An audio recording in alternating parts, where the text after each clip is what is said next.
have to admit, I was surprised to learn that you're the chairman of the board of directors, Your Highness. I'd heard that the chairman was a member of the imperial family, but still. I'm not surprised.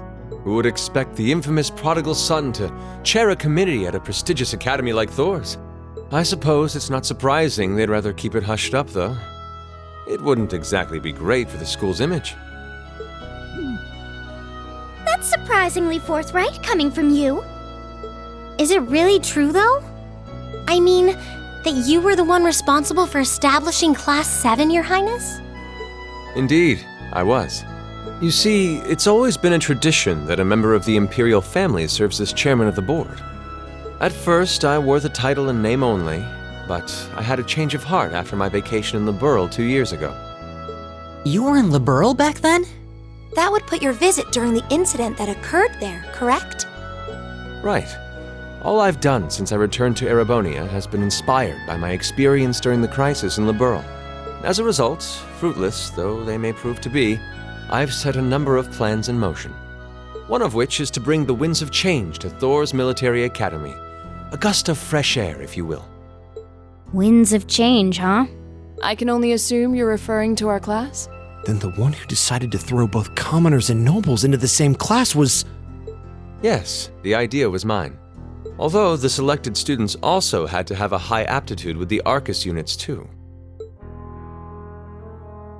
I think I'm finally starting to understand the reasoning behind Class 7, and why we're being sent all over Erebonia on these field studies.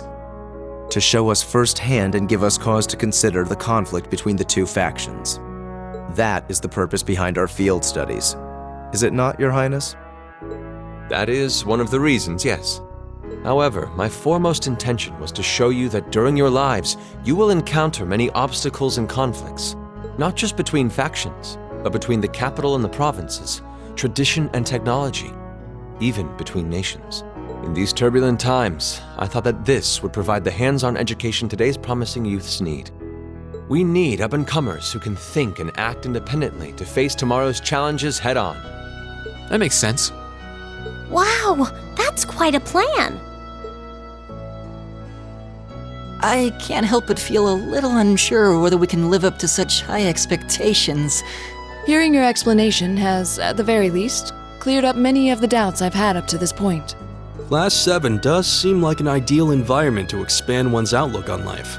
I feel like going through everything we have so far has brought us closer to doing exactly that. Yep.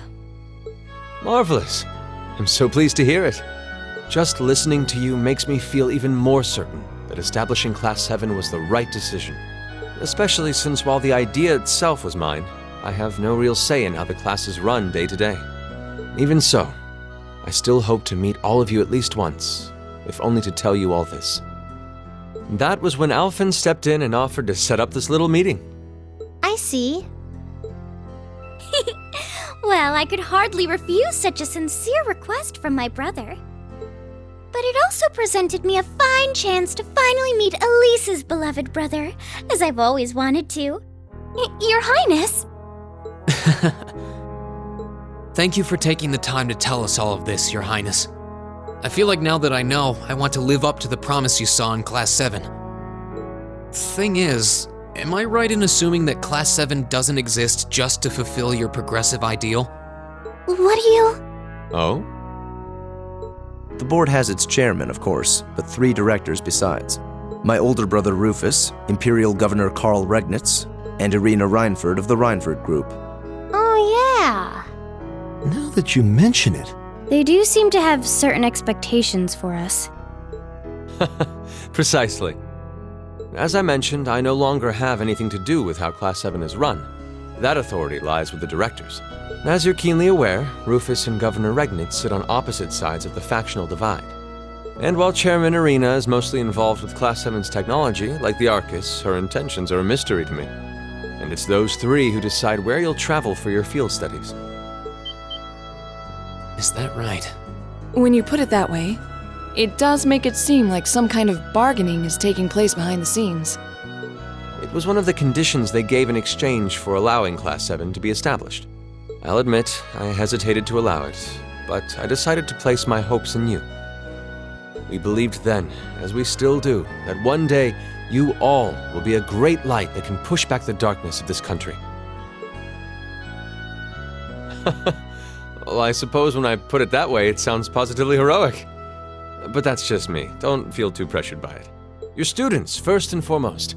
Reach out and grab that fragrant rose of school life. Join a club. Eat cheap food with your friends at midnight. Fall in love.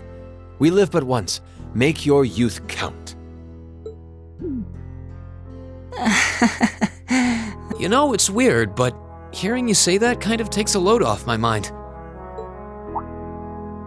By the way, just earlier you said that we believed the Class 7 would be a great light.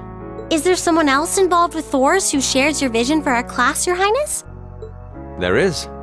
Principal Van Dyke. I once attended Thor's myself and studied under him. He gave my proposal to establish Class 7 his full backing. I see. He's been particularly considerate toward us ever since we arrived at the Academy. While he has no direct control over the running of the Academy, he does preside over the board meetings. And above all, he's the one who assembled an excellent team to give you first-rate training. An excellent team, you say? Are you referring to Instructor Sarah? Well, she's certainly one of them. Still, coaxing her away from her former line of work certainly played a large part in giving Class 7 a great foundation. She is, after all, one of the strongest people in the Empire, and her experience makes her a natural field leader. Wait, what? Instructor Sarah? One of the strongest people in Erebonia? Exactly what experience might you be referring to? I've even heard rumors of her daring exploits myself. She was known as the Purple Lightning. Doesn't that sound exciting? Wait. Purple Lightning? I knew it. If you two have heard of it, it must be a household name among martial artists. That's right. Though I've just heard it in passing. Ah, that young ace of the Erebonian Bracer Guild, and one of the Empire's most famous bracers. She has a history full of brave feats and dangerous deeds. She was even the youngest bracer to achieve A-rank status. Back then, she was known as the Purple Lightning. Now, you know her simply as your homeroom teacher.